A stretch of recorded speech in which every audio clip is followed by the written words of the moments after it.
I don't know. What's our stance on that? As a naturalist. Go for it. All right. I guess we say go for it. If it connects you with your environment.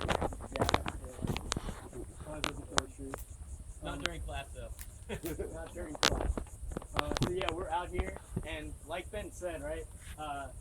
It feels like we might be like really far away, but we're not.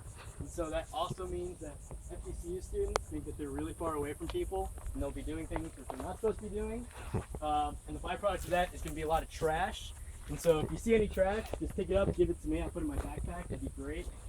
Other than that, so we are surrounded by some of the cabbage palms here, salt palmettos.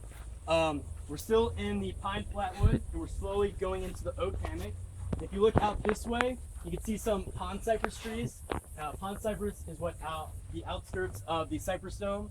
The middle of the cypress dome is going to be bald cypress. And so we have two or more habitats that are coinciding with one another, right? And that's called an ecozone. Okay? It's really important to think about that because water, elevation, and fire determines where those plants are going to live and how they're going to live. And so Keegan pointed out to me, he said, there's a lot of charring on the trees, right? Have you noticed that? And so what happened was there was an unnatural fire that came through here. That fire was, I want to say, over 10 years old, right? 10 years ago that happened. And the trees are still doing well. They're still growing, and they still have a lot of char on them. Who thinks fire is good for an environment? Why is it good? All right, promotes new growth. What else?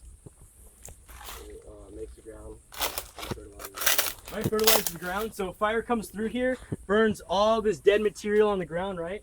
I want you to start thinking of this in terms of energy. This is understory. It's what's under the canopy of the trees, right? Dead material, it's energy.